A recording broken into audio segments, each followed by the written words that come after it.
का अब सामना करना पड़ रहा है और इसकी जो बुनियादी जिम्मेदारी है वो इस इंतहाई नालायक टोले के ऊपर आयद होती है।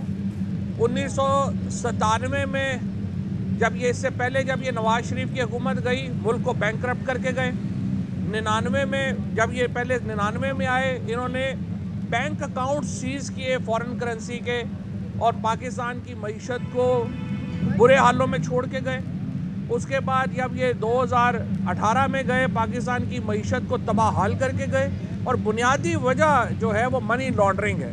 जब आपका वज़ीर आज़म, आपका वज़ीर ख़जाना, आपका जो हुक्मरान जमात के मेन करैक्टर जो हैं वो मनी लॉन्ड्रिंग में मुलव्वस होंगे तो मुझे बताएं पाकिस्तान में कैसे मुआशी खुशहाली आ सकती है।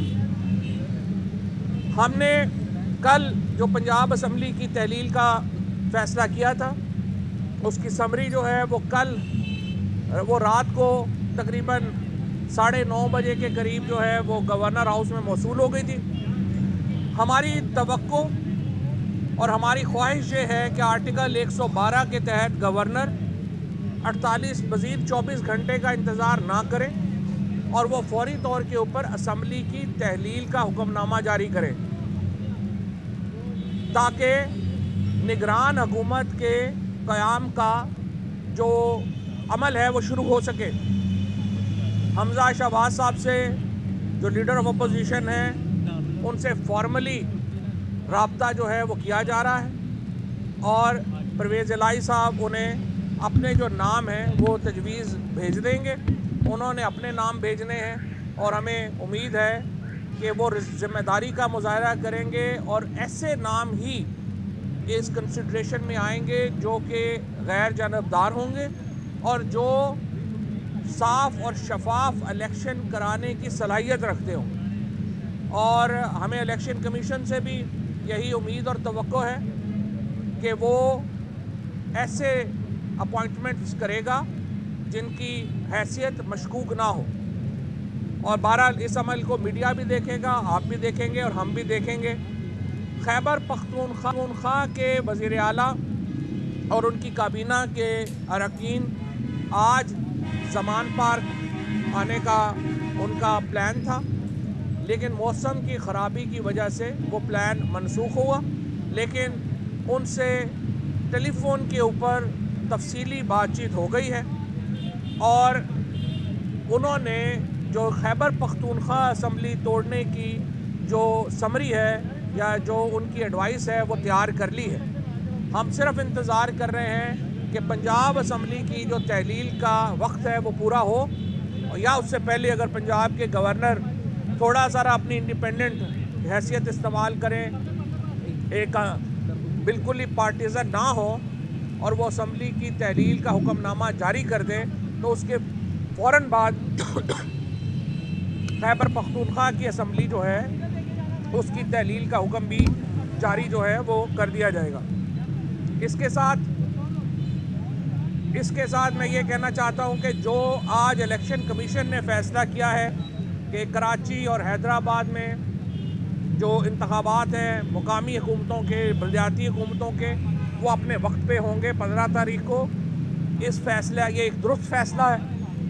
लेकिन यहाँ पे मैं सुप्रीम कोर्ट को कहना चाहता हूँ, इस्लामाबाद का इलेक्शन कराने का हुक्म इस्लामाबाद की हाई कोर्ट ने दिया था। उस हुक्म को राना सनाउल्लाह और जो मौजूदा हुकूमत है उसने अपने जूते की नोक पे रखा और इस्लामाबाद में बलदियाती इलेक्शन अब तक नहीं हो सके।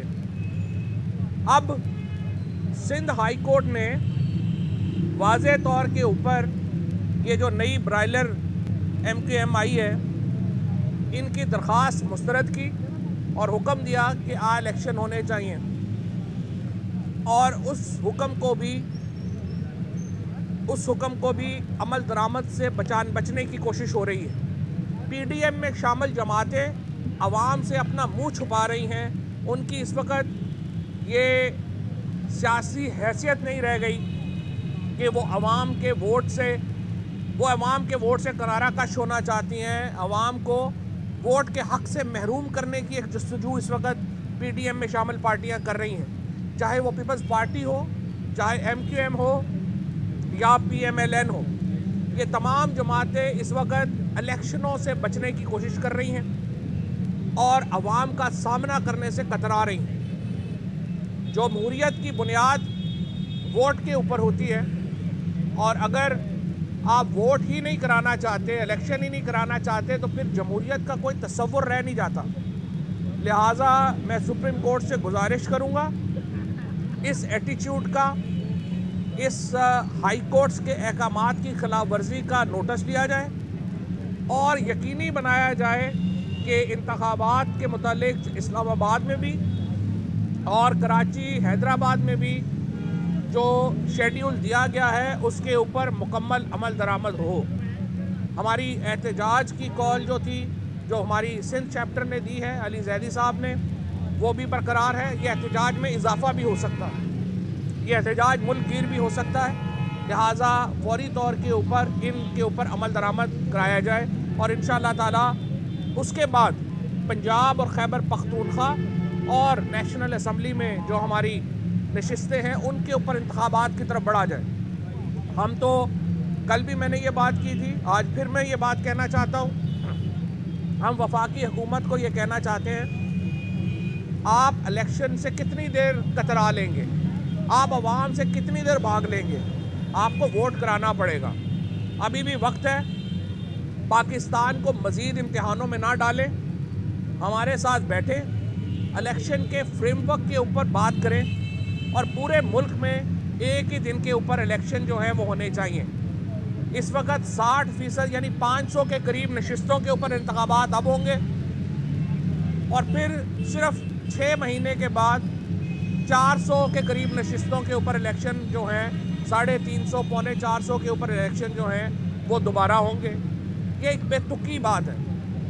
अपना अकल को इस्तेमाल करें और हमारे साथ बैठ के इलेक्शन का फ्रेमवर्क तय करें ताकि मुल्क में एक जमहूरी ट्रांजिशन हो, ताकि मुल्क में एक आइनी ट्रांजिशन हो। और ये हमारा पैगाम जो है वो वाज़े है। दूसरी सूरत में खैबर पख्तूनख्वा में, पंजाब में और कौमी असम्बली में हमारे नशिस्तों के ऊपर इलेक्शन होना ज़रूरी है। जो एमक्यूएम की बॉडी लैंग्वेज लग रही है, कल उन्होंने पीडीएम की हुकूमत को तनकीद का निशाना बनाया, तो इस तनाजुर में सदर जो है वो एतमाद का वोट लेने के लिए भी प्राइम मिनिस्टर को कह सकते हैं? देखें, सदर वज़ीर-ए-आज़म को एतमाद का वोट लेने का कह सकते हैं, उनका आइनी हक़ है और ये ज़ाहिर फ़ैसला सदर साहब ने करना है कि कब वो वज़ीर-ए-आज़म को एतमाद के वोट का कहते हैं। ये बताइएगा कि आज काबली खान साहब ने बात की है कि काबली भी जो है पीटीआई में हिस्सा बन सकती है, तो आपने कोई ऑफर की है परवेज़ साहब को कि वो पीटीआई का आगे जाके हिस्सा बन जाए? देखिए, पहली बात यह है कि चौधरी परवेज़ इलाही साहब ने और मोहनस इलाही साहब ने, हुसैन इलाही साहब ने कल बड़ी ये एक मैं समझता हूँ कि बड़ी मैग्नेनिमिटी का इजहार किया। उन्होंने बड़ेपन का सबूत दिया जब उन्होंने ये कहा कि देखिए, असम्बली तोड़ने वक्त में हम ये बातें नहीं करेंगे, यूँ लगेगा जैसे हम बार्गेन कर रहे हैं। ये बातें अब हम बाद में करेंगे, तो बाद में सारी ऑप्शंस जो हैं वो सामने होंगी और उसको देखेंगे। लियाकत अंसारी निगरान सेटअप के हवाले से क्या आप लोगों ने अपनी इंटरनल मुशावरे शुरू कर दिया है अपने नामों के हवाले से? जी, हमने इंटरनल मुशावरे शुरू कर दी है और वज़ीर आला के लिए हम अपने नाम जो हैं वो चौधरी परवेज़ इलाही साहब को देंगे और चौधरी परवेज़ इलाही साहब की मुशावरत से फिर ज़ाहिर है ये नाम जो आइन के मुताबिक ये है कि वज़ीर आला ने वो नाम जो है वो आगे भेजने हैं। हम अपने नाम चौधरी परवेज़ इलाही साहब। ये बताएं कि आपने अभी ऑफर किया पीडीएम को हमारे साथ इलेक्शन पर बात करें, अगर इलेक्शन की टेबल पे बात करने के लिए बैठते हैं तो फिर इसमें कुछ मार्जिन देंगे डिले फैक्टर का ताकि इंतखाबात आगे हो जाए और सारे मुल्क में इकट्ठे इंतखाब हो जाए? देखिए, बात यह है कि आइन में कोई प्रोविजन नहीं है कि एक दफ़ा समरी दे के वापस हो सकती है, ये तो कानूनी नुक्ता है।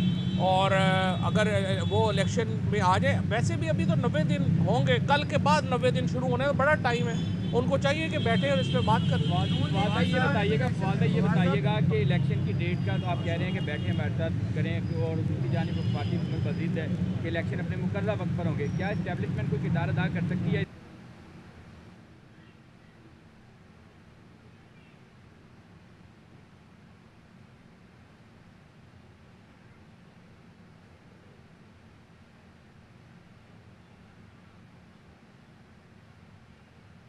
ये कहा है कि जो उनके ऊपर दबाव डाला गया है और वो अपनी ही रिपोर्ट से मुकर गए।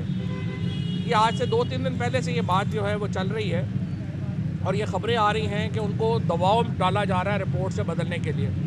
ये एक बड़ी, मैं समझता हूँ कि ऐसी बात है जिसके ऊपर तशवीश की लहर दौड़ गई है पूरे पाकिस्तान में। अगर पाकिस्तान के फॉर्मर प्राइम मिनिस्टर के ऊपर कातलाना हमला होता है और उसकी जॉइंट इन्वेस्टिगेशन टीम को अहकामात दिए जाते हैं कि उन्होंने इन्वेस्टिगेशन ऐसे नहीं करनी है,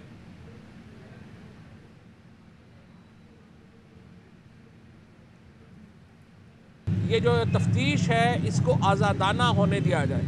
आज़ादाना तफ्तीश के नतीजे में जो भी मुल्ज़मान आएंगे उनको अवाम के कटहरे में पेश होना पड़ेगा, कानून के कटहरे में तो वो होंगे ही। पाकिस्तान के साबिक़ वज़ीर-ए-आज़म के ऊपर कातलाना हमला, 13 लोग ज़ख्मी, 1 शख्स शहीद, ये मामूली वाक़या नहीं है। इसकी तह तक पहुँचना ज़रूरी है और हम इंशाअल्लाह ताला किसी को इजाज़त नहीं देंगे कि वो इस तफ्तीश को जो है वो हिंडर करे, उसको ऑब्स्ट्रक्ट करने की कोशिश करे, उसमें रुकावट बने, ये हम इजाज़त नहीं देंगे। और इंशाअल्लाह ताला इस तफ्तीश जो है वो हक़ाइक़ के मुताबिक जो है आगे बढ़े। तारिक बशीर चीमा ने कहा है बड़े ऐलानात हो रहे थे, तो अब ये जो सियासी तब्दीली आई है इसके बाद आप समझते हैं कि नवाज शरीफ वापस आएंगे? हम तो चाहते हैं नवाज शरीफ वापस आए, हमें तो कोई प्रॉब्लम नहीं है, आए अपने केसेस बुक करें। लेकिन इतला है कि कल से फिर प्लेटलेट्स गिर गए।